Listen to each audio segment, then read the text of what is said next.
Hi everybody, welcome to the AdColony webinar, Future of Gaming and Advertising. There's been quite a lot of interest in this webinar, which is really, really exciting. And I thank you for the time you've taken out of your day. I hope you're all safe out there. So first off, I want to say welcome and thank you to this awesome panel of very smart and opinionated people.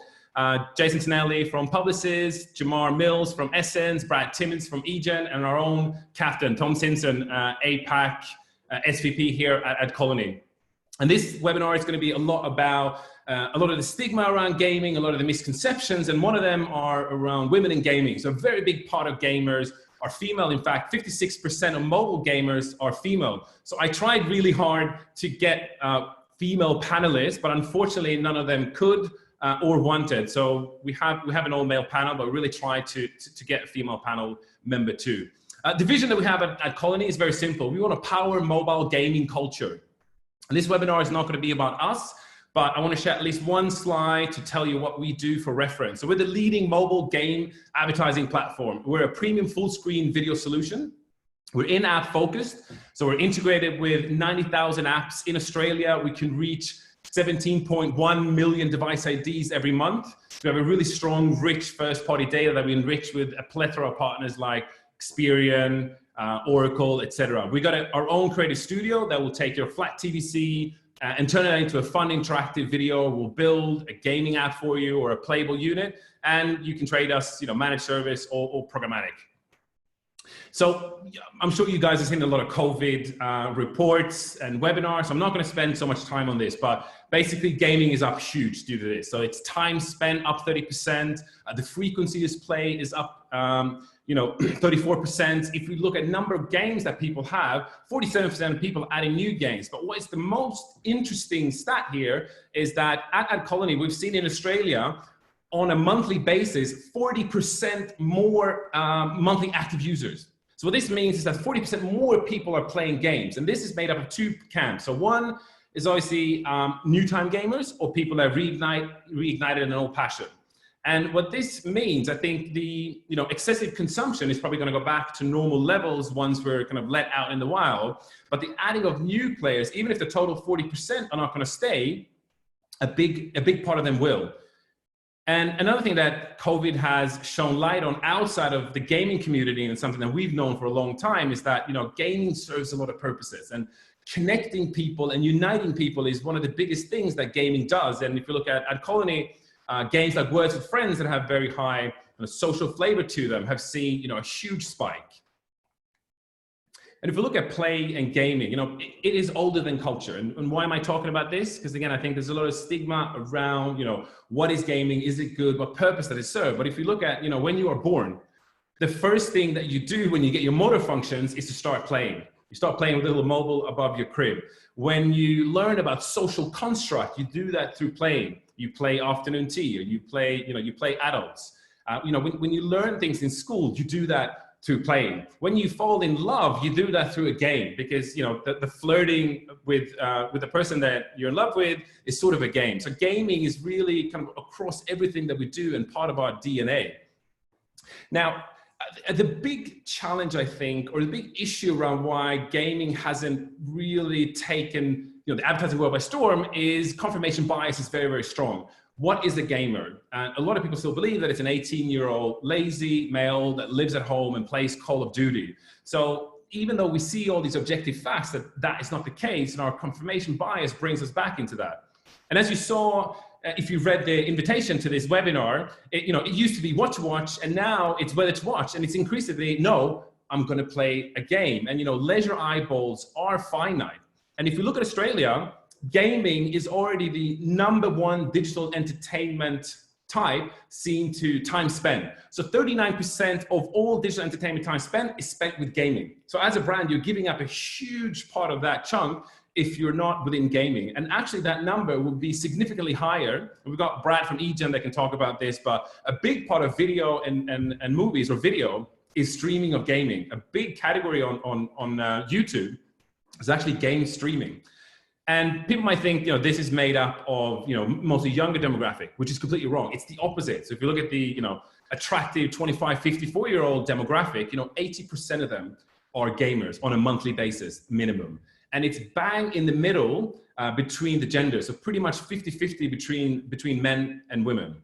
And if we look across all demographics, and this is going to be a quick 20-minute keynote. So if you're interested in getting this extended deck presented, please do get in touch. But looking at moms, 71%, main grocery buyers, 72%, top 25% income earners, 73%. The list goes on. Baby boomers, 50%. Even when you look at people that are 65 years and older, 45% of them game. Their main reason for gaming is to keep their mind active. 76% of them say they do it to keep their mind active. So they'll play trivia games, puzzle games, etc.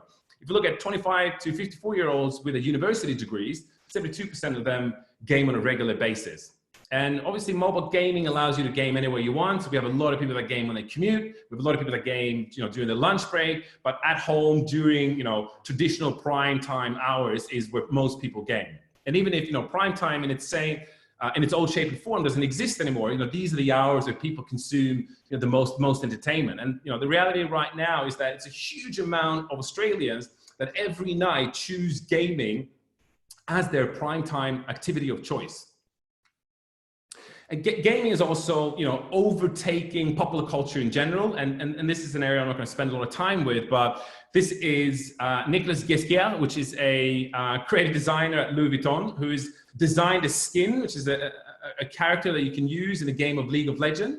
As you can see here, it's inspired by iconic Louis Vuitton clothes and accessories. They're also sponsoring the League of Legends final, where they're building the trophy case for it.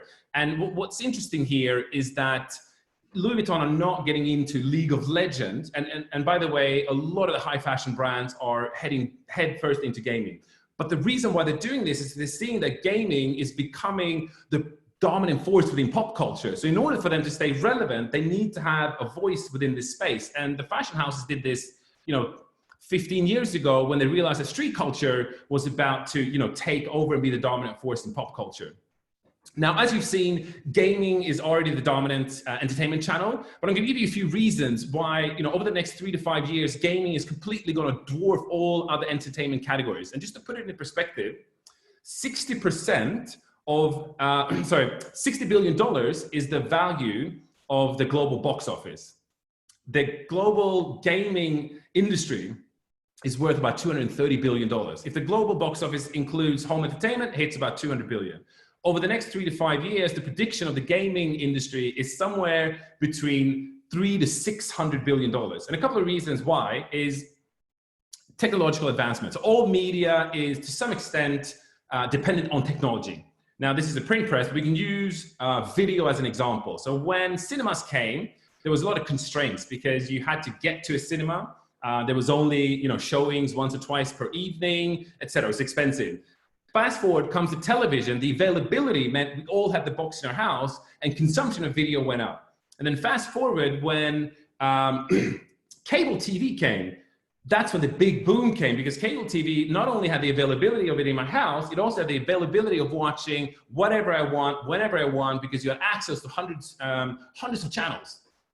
And, at its peak in the US, it's close to 6 hours a day on average that people were watching TV. And gaming is, one area that technology is most dependent. So this is an example, between the first video here was Top Gun 1, 30 years later, Top Gun 2. Final Fantasy, one of the most iconic games, 1987, I love that game. 30 years later, this is what Final Fantasy 15 looks like. So this is a big area, and we're still at the beginning. We're not going to discuss AR or VR, but these areas, we've barely scraped on the surface. Another area which is going to really push gaming is cloud gaming. And if you guys are not aware what cloud gaming is, so when you play a game today, you download the game onto your device, whether it's your phone or if it's your console or your PC. Or if you buy a game, you've got to go and you've got to buy the physical disc to have the game on. What cloud gaming will allow you is through 5G, the game will sit in the cloud.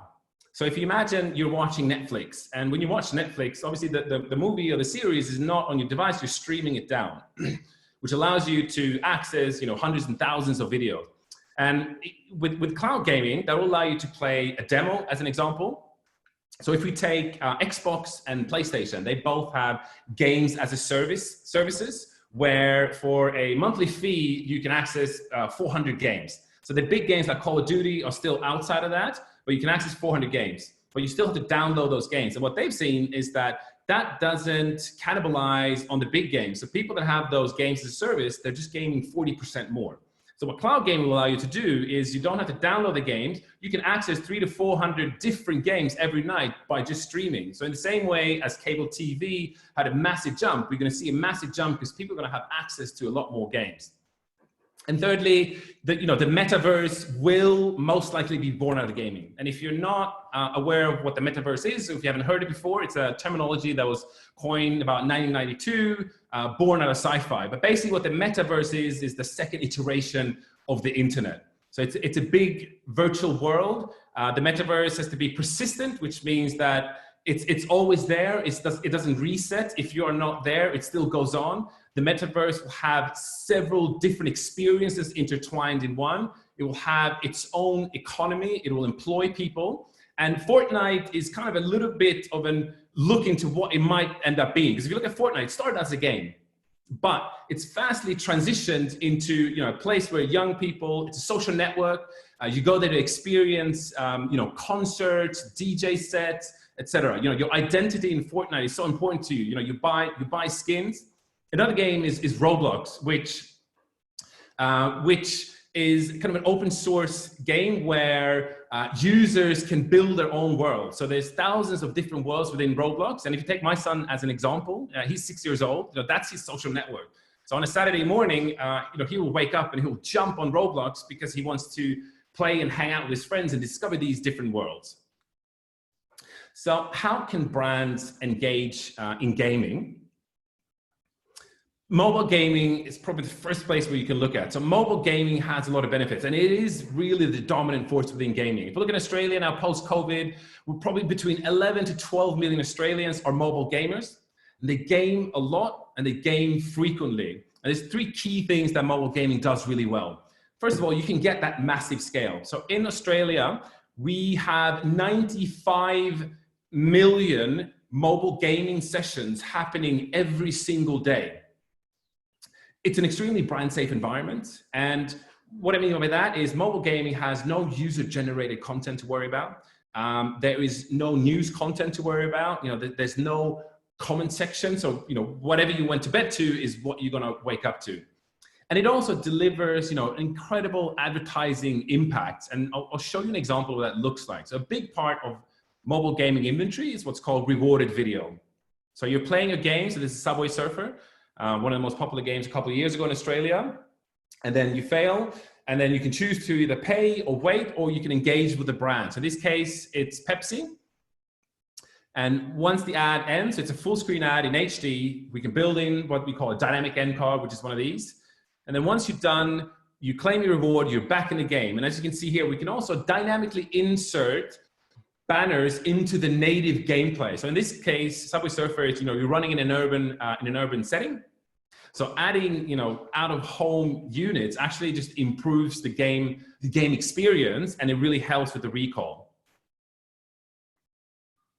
We can build playable ad units. So these two examples can either sit, within after an ad, or it can sit as a standalone. So the case on the left here is Western Union. So you pick where you choose to send your money, and then that creates a puzzle with a map over that country, and you got to fix those pipes within 15 seconds or within 20 seconds. And once you've fulfilled that pipe, then the money gets sent through, and the money flows through, and then you get prompted to download the app. And these playable units, we see kind of step one is just realizing that everybody is on gaming. Mobile gaming is just another mass reach media channel. Then second one is then can we build a playable unit? And these units deliver very high engagement rate because you're targeting someone that is a gamer that likes games with a game. So core gaming and esport, I'm just going to touch really quickly on this because we got Brad from eGen who's the expert in this.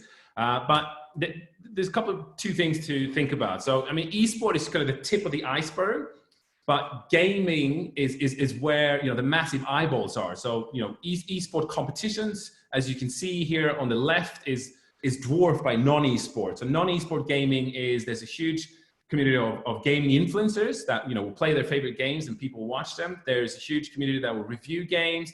There are, how-to tutorials. A really big part of gaming now as well is there's a lot of people that will actually watch the whole gameplay of the whole game without playing the game themselves, following and watching their favorite streamer.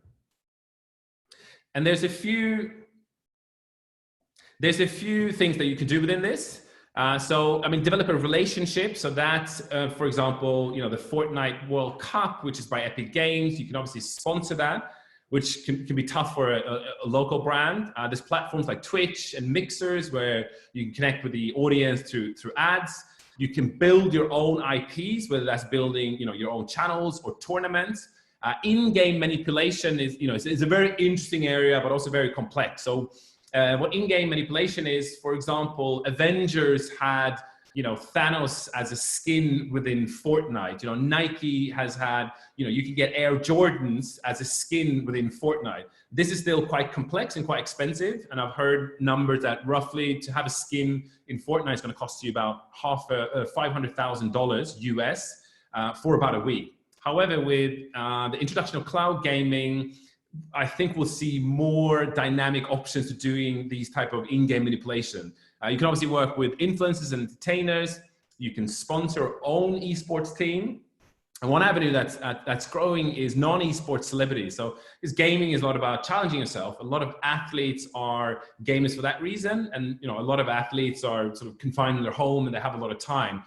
So you can actually work with non-esports celebrities, but still do gaming activities.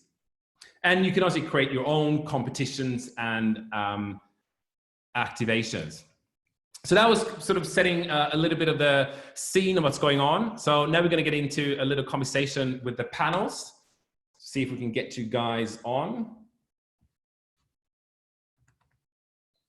Amazing. Hi guys, I hope you guys are doing well. And I hope that my speed talking wasn't too fast. So, Brad, first bit of fun then. So what's been your source of gaming during COVID? Or have you been too busy working? No, not at all. Always time for a bit of a game. So I'm a console player, so I play on Xbox, have done for the better part of the last 12 to 13 years. Xbox, I knew there was something wrong with you. Yeah, there you go. Massive Call of Duty fanboy, so the new Warzone has been really fun from a Battle Royale perspective. And playing always a lot of Overwatch too. All right, so what about your family? Does your family game? I got a 5-year-old. I'm trying to keep her off as much as possible, but it's inevitable having an esports business that she'll be following closely behind. And my wife to a lesser degree, but you hit it on the head before about mobile gaming with her as well. Yeah, cool. What about you, Jamar? Well, I've probably played a lot more Flow, which is the puzzle game, than I've done in the past year and a half. I actually didn't even realize I still had it on my phone until this time. So I definitely would say that's gotten more use than usual, which is not typical for me as a non-gamer. Probably I fall in that category. Yeah. All right, awesome. Hey, Jason, how are you? Hey, how are you? Thanks for having me. Cool. Gaming. It's gone by the wayside the last few years with kids and all. Yeah. I've gone more analog gaming, I would say. I've got 2 and 4-year-old boys, so I'm ready for the next series of Lego Masters. But in terms of digital gaming, I think probably more mobile stuff. So Words with Friends has come back. Yeah. I found through COVID, so that's been something that's been a little bit of fun, reconnecting with probably people that are also at home. So probably more mobile stuff than in console or PC, which I am missing quite a bit. Yeah. Well, I've got a 6-year-old, and I've been kind of like, I've been waiting for 6 years because now he's old enough to be able to play FIFA and stuff. But yeah, I've really been waiting for that. Yeah. Tom, what about you? How are you? I'm the plant on this panel, so I'm going to try and not say too much, and I hope I also say the right things, Lance. Otherwise, I'll trouble after this. Oh, yeah. I love the words with friends, connecting people. I think that's a really positive part of mobile gaming. I've been playing a lot of poker. a mobile gaming poker thing. I've now got a pot of $25 million. It's good, but it's not real, unfortunately. So there you go. There you go. Yeah. All right. So, I mean, this question is kind of directed to all of you guys. So, I mean, I went through the presentation and showed a lot of the stats of how, gaming is really, really the dominant force. And obviously there are certain parts of gaming where you can't advertise, but there is still, somewhat of a lag in brands embracing it. And, why do you think that is? Or do you agree with that, Jason? Oh, look, I think it's a time thing. I think you've got two or three spectrums now. I think the first thing is audience understanding. I believe there with a lot of marketers. You speak to CMOs about gaming. You can dispel the myth of it's 18-year-old boys, you can get rid of the myth fairly quickly with some robust statistics.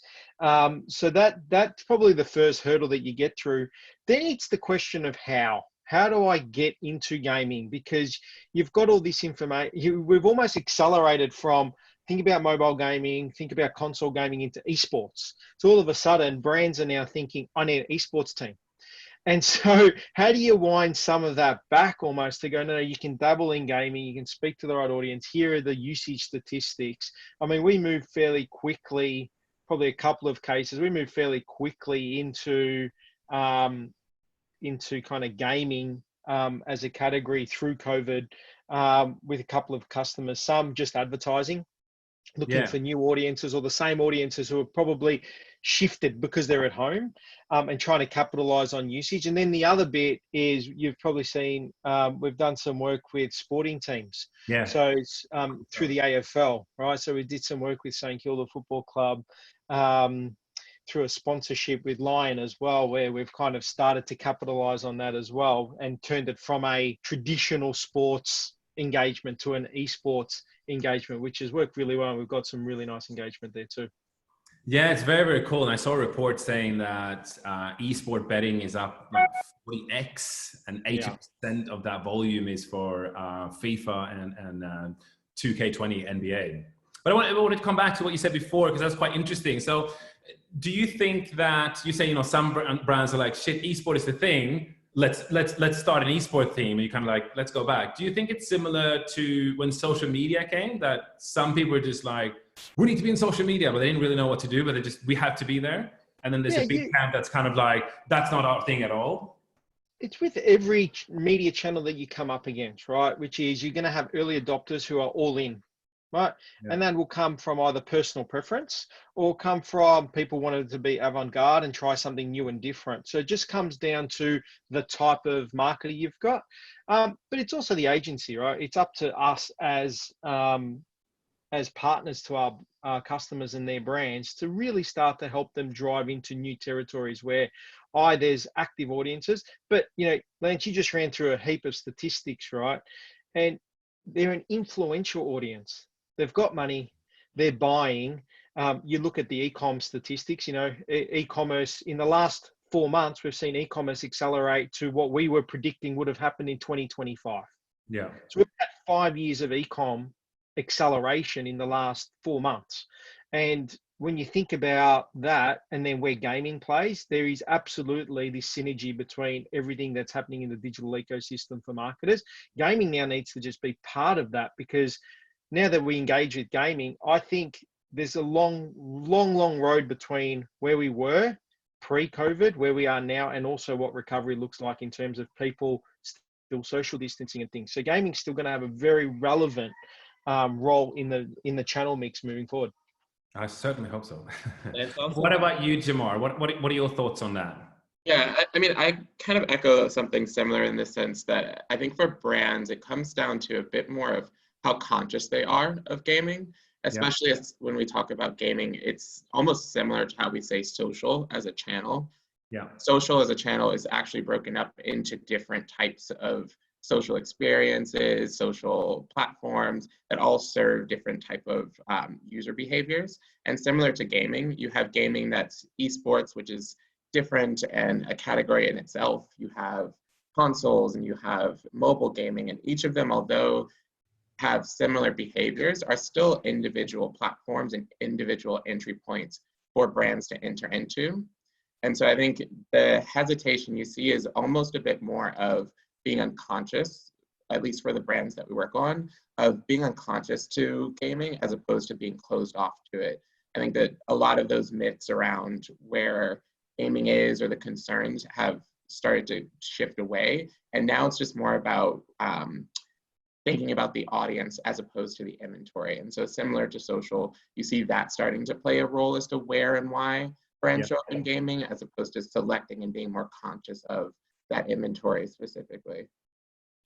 Yeah. That's quite interesting. I might add to that, and I agree with the other guys as well. I think saying I want an esports or a gaming strategy is like saying I want a sports strategy. It's like there's badminton and then there's AFL. And I think that's kind of proliferated even further in the context of the different genres within the gaming and esports community, whether, you know, a League of Legends strategy is like talking about ping pong versus the AFL in the context of a first person shooter. A one-size-fits-all situation is very complicated, especially when you're looking at the gaming and esports competitive set, other forms of digital attention, other forms of audience businesses that are attaining the success on a campaign on a cost per thousand or a reach and frequency objective. So I think you need to change success metrics and understandings. You can still get a hell of a lot of reach if you do it the right way, but it's about the message that you're reaching within each one of those genres and subcategories, because like literally the buying demographics and what we normally place around those audience businesses aren't necessarily the right way in. But we also recognize and understand that brands still need to get that return on investment. So it's just marrying that kind of new world success metric with old school kind of mentality at the same time. And we've done a lot of good work with that, with doing long form content on platforms like Twitch. And then cutting that down into shorter form ad units and content and boosting that out on social. So you're still hitting those reach and frequency objectives whilst getting humongous engagement on platforms like Twitch. Yeah, it's got, as a follow-up question to that, because there is this debate around the gaming audience. Do you need to talk to them differently? I mean, what's your view on that? And also, you were mentioning new metrics, and that's generally quite hard to get new metrics in. And looking back when Facebook was trying to go, hey, likes, that it's all the rage, forget everything else. I mean, what are these metrics that you're talking about? Do you think we need to talk to the gaming audience differently, and specifically around sports? Since Jason was saying that they're kind of really getting to esports, marrying kind of what I read somewhere, it's called meat sports. Like, do you need to treat meat sports on esports platform differently? Yeah, it's a long question now, all of a sudden. No, not at all. I think, a few years back, the NCAA were looking at doing college scholarships for esports and gaming talent. And all of the developers and the actual community said, we don't want to be anything like sport. And then sure enough, a lot of the esports franchises are moving into more of a sports fandom and traditional at home and away kind of fandom, and like the Overwatch League, for example, which is a global franchise trying to push that sporting position. Again, we kind of call gamers and the community like a silent majority. They don't necessarily need to be out in the same way that sports fans are recognized. So you do need to talk to them with the cultural nuance and the kind of careful nature of... They don't paint their faces. Yeah, of I'm a brand. I think the really cool thing about esports is, in particular from an Australian perspective, is it's criminally untapped from a talent perspective. There's a lack of an ecosystem. We've got the sparsity of and tyranny of distance versus more professional scenes in other markets. So they're recognizing that commercial brands need to come into the industry. If you do it the right way and leave something there to elevate our ecosystem, you've got a really, really good chance of winning. And that's just being genuine to the gaming community. I think we've got the benefit of platforms like Twitch where you can have a two-way conversation as a brand. So that Pepsi example, there's no reason why Pepsi can't go onto an Australian Twitch channel today and say, hey, we're interested in getting into gaming and esports and we want to hear from you. At eGen, we do a lot of qualitative research to sort of validate those points, to lead those roadmaps and strategies for brands. Yeah, cool. I think just to build on that as well, one of the things, especially when it does come to gaming in particular, is that point of annoyance. And I think it's as much annoyance for the gamer as it is for the brand. So a brand doesn't want to show up in a gaming situation in an in-break or an incentivized or reward space where the consumer just wants to get to the next phase of their game. And it's not an actual value exchange that they're being given back by the brand being there. And I think as well for the gamer, not seeing that same experience play out, whether it's mobile gaming, whether it's esports, making sure that it feels authentic and not annoying is one of the key things that we try to assess when like evaluating any space and making sure that there's a true value exchange and for both the user as well as the inventory itself. Yeah, interesting. Tom, what do you have to say to that? Yeah, I mean, I just wanted to build on a few things the other guys are saying. I think the way that I think about the gaming space, and I think it's important that we have a framework in place if we want brands to engage with it properly. And consumer behavior always, is ahead of how we activate in the marketing space. I think that's totally normal with any new channel, and gaming is a channel. But I mean, the way that think about it is, at one end you've got a funnel, and at one end you've got mobile gaming, and any market globally, it's not just Australia, 70 to 90% of the population play mobile games. And I mean, Jamar's the best example of that. Plays a mobile game but says, actually, I put myself in the non-gamer category, and that's exactly it. So you've got 70 to 90% of the population where it's just a reach play. You don't need to treat them differently. It's just reach, the same way as you push your ad out on Facebook or YouTube because you get massive reach, consumer eyeballs at scale. So easy. And then kind of moving down that funnel into people with more connection with the gaming space, you've probably got 40 to 50% of the population that actually genuinely game and in some way identify with with gaming culture. And there you start to need to activate a little bit differently. Maybe you're looking at people who are, hardcore console gamers, whatever it is.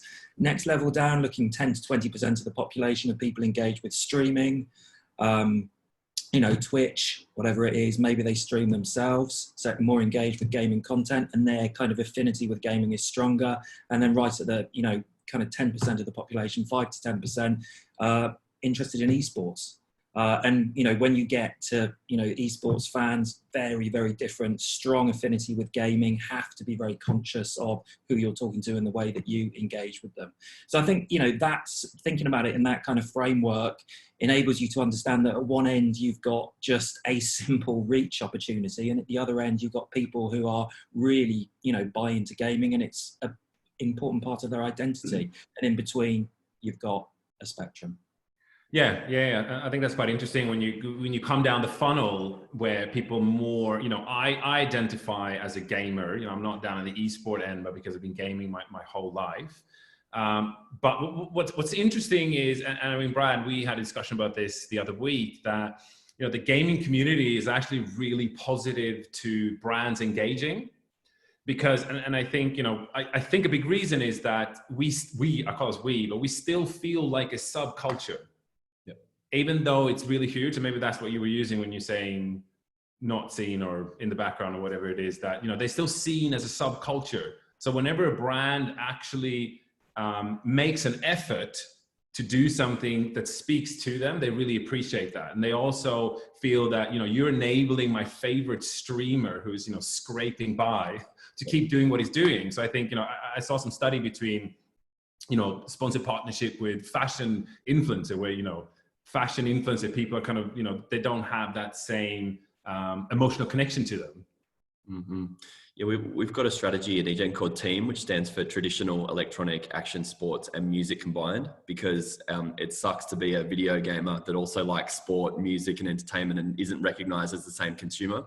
And I think the Travis Scott thing in Fortnite's a great example of where music and sport, because you're getting sporting stars that are streaming and making YouTube content out of that. You're getting esports guys doing the same thing. And that ecosystem is there to be able to be flourished from brands, but people are still going, well, we're going to target Brad, the video gamer over there on a pre-roll with Twitch. And then I'm going to target Brad, the AFL viewer on 7 by buying a 30-second ad. And largely the creative is completely different. And it's like, why? I'm still the same person. So if you can get into that ethos, and maybe that's a bit of the metaverse reference that you mentioned in your keynote, Lance, is how do you connect across all of those touch points in a cohesive way? And if you do that, from my opinion, you can break the internet. Yeah. Well, that's the hard bit, Brad. So it's interesting you talk to that, because that's probably the difficulty when you've got channels that aren't connected. Yeah. Right. So, but what you're talking to is right. Gamers have been treated differently because, and I like Tom's analogy there on how gamers should be broken up, because in mobile, it is broadcast, right? You can use that kind of thinking around actually what I'm doing on a channel 7, channel 9 out of home and what I do in mobile can almost be similar, right? But when you start moving into console, PC, etc., and start getting down that kind of pointy end of hardcore gaming, I personally believe that those consumers want to be treated differently because of the experience. You know, if you think about why they're gaming, right? It's for entertainment value. It's for all those things that why we all game, and therefore the experience needs to be different because you need to respect the ecosystem you're going into. You know, a lot of the time when we're consulting the customers that are moving into gaming, it's about just respect the ecosystem that you're moving into, right? The ad needs to form part of the game, right? You're not the game, right? You're not there to kind of intrude in that space. You're there to participate in that escapism or and add value. And so it's not always about giving extra coins and, you know, all those things there. It's about what happens if I buy that billboard? Does that add to reality? Does that actually make the game more believable because I'm streaming the right type of billboard in the right environment, right? And so a lot of the conversations we're having is when you get into gaming, respect the ecosystem, because if you're making it an unreal experience, actually that actually defeats the purpose and actually doesn't create brand love. And that's what you're trying to do in these spaces. Yeah. So, I mean, a question for you, Jason, you know, what you guys were talking, what Tom was saying that, you know, it is just to reach a channel. I mean, in my experience, you know, we've kind of had this really strong gaming position for a little over a year. So, I mean, we've always been in gaming, but about 12 months ago, we realized that, you know, we need to educate the market about gaming because if nobody does it, they're not going to understand it. And what we found is still a lot of people. Yesterday, we had a home appliance agency or an agency that looks after a home appliance client. And they came to us for a brief and they want to do really cool interactive video, which we can do, but they don't want to be in gaming. And so we told them that, well, A, you're not going to get scale outside of gaming. And B, if you want to do really cool interactive video, you know, in-app and gaming is where you need to be. And your audience is mum. Here is data that shows you that pretty much every mum games. And the answer is the agency got it. And they said, we get it, but we don't think the client, it's not on brand. So, you know, you're selling a fridge or whatever you're selling, it's not on brand. Do we need to redefine what, you know, brand suitability is? Because you hear this a lot where people go, this is not on brand, because again, you know, looking at, you know, the TV ecosystem and people can do whatever they want. But, you know, how can they very easily feel that something like Maths or, you know, Love Island is on brand when you're trying to sell a fridge, but being in a gaming environment is seen as, you know, sort of less premium. What are your thoughts on that? Yeah, I mean, that's that myth dispelling that I was speaking to earlier before, right? Because people think gaming, you know, you got to look at the programmatic ecosystem first, right? Understand that brand safety is a discussion that has been around for 6 or 7 years of the 10 years of programmatic, right? And that's something that continually gets reported on.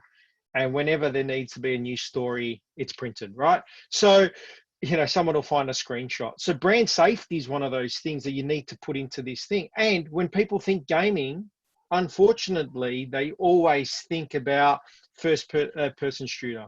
Yeah. They think about those environments, right? They don't think about the mass array of gaming that's available to them, right? So I think that's the first thing, that it is about brands entering gaming need to understand what gaming actually is and how it could help them from a reach perspective, but also help them engage. The second one is what audiences are playing. And then that's a brand decision. They've got to make a decision that if mums are playing person shooter and we can target them because they're streaming, then why should we not be there?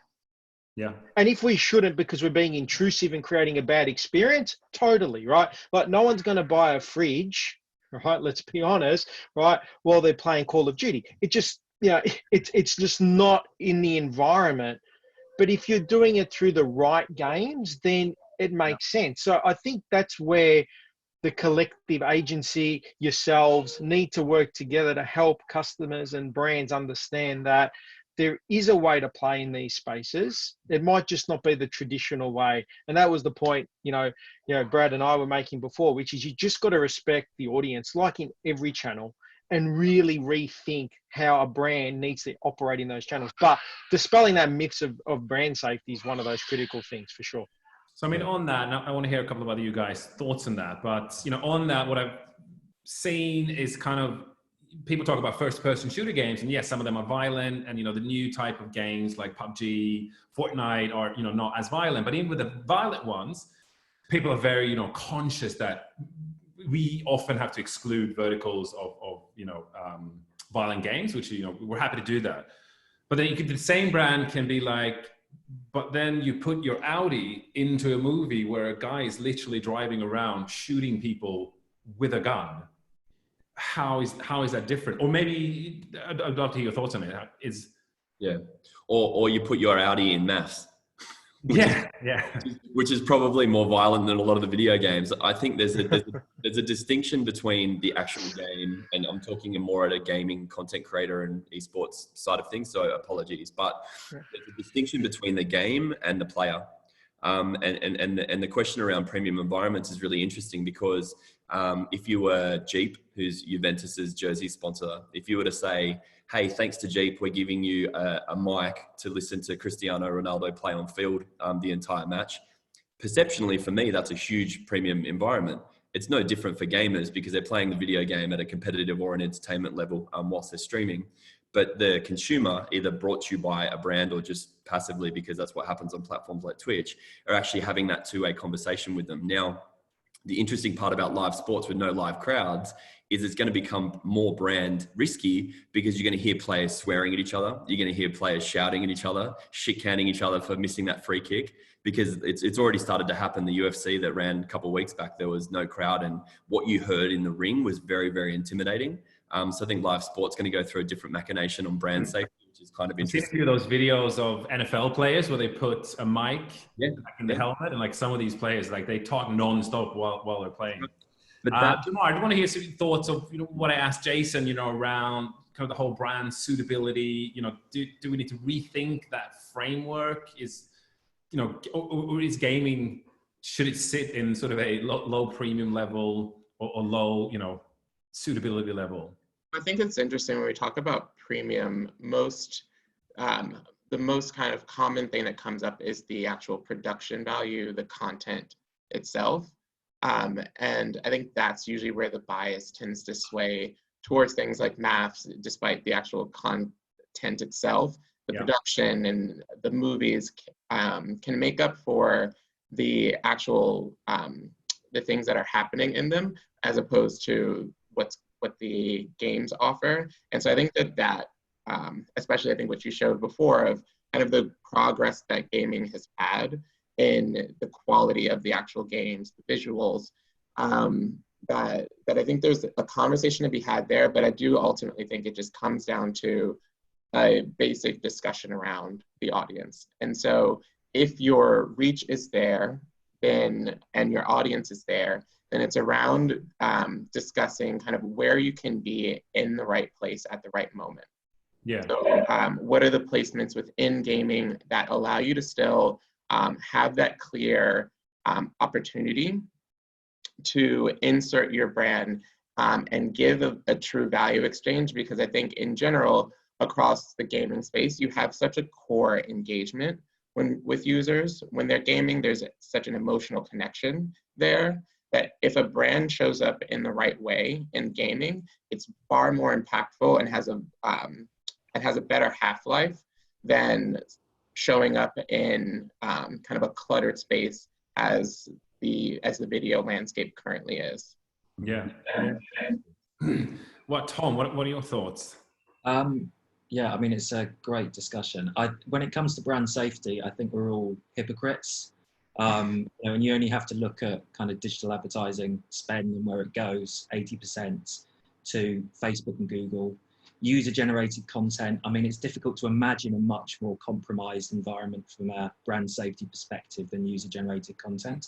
But, I'm a hypocrite too, and I'm comfortable with a little bit of constructive hypocrisy. So, I mean, I think the discussion around shooters I get that. I get that people don't feel that that's brand safe. And, it's not something that I think we need to take on because, so much of gaming is, we talked about puzzle games. We talked about words with friends. I mean, it's completely 300% non-offensive, brand safe environment. That's what it is. And, honestly, that's the opportunity. Maybe in a few years, we want to kind of have the argument about more compromised first-person shooter environments, but it's just not something that we need to take on right now in gaming. Yeah.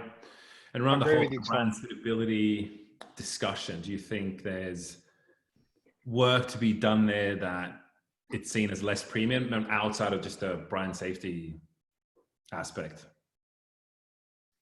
Oh, but you are in Asia. No, I was going to say around the brand suitability, but that's quite interesting because we've had lots of discussions around this, and you you keep saying, because I keep bringing it up, and you say because in Asia, gaming is much more accepted. So well, I think yeah, totally. So I mean, Australia is not in Asia. Well, I mean, maybe it is. It's in Asia Pacific. Yeah, I think Asia, the conversation is slightly different. Gaming is a kind of more normalized part of culture. People are more comfortable with having it as part of their identity. And I think that's what we're talking about here. We're talking about identity as people. Yeah. But yes, I mean, it's a slightly different conversation. I think when we have the conversation about brand safety, we often end up having a conversation about premium. And that's not what the conversation about brand safety is. Premium is a different thing. Premium is an accelerator on your brand. You put your brand in a premium environment, there's an accelerator on there because you're associated with the premium environment. Brand safety is about a baseline hygiene factor. Is there damage to my brand from appearing in this environment? And that's very different to premium.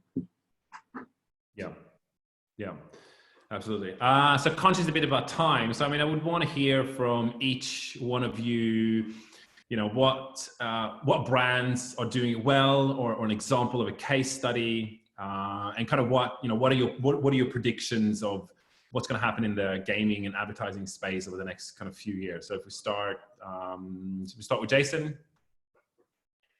Sure. So look, my case study, or the thing I talked about, is probably at that kind of 5% end where we took a traditional sports sponsorship and turned it into an esports streaming opportunity. And we did that a couple of weeks ago through a sponsorship that Lion Dairy has with the St Kilda Football Club. Fantastic result, engaging some of the Twitch streamers, St Kilda, and really putting the brand at the heart. And we saw some really nice engagement, great results, and looking at how we now accelerate that. And I think that's probably the critical thing around the future and what the next kind of, you can't crystal ball too far ahead at the moment. I think anyone wouldn't be very wise to do that. But if you start thinking about it, I think it's the small test.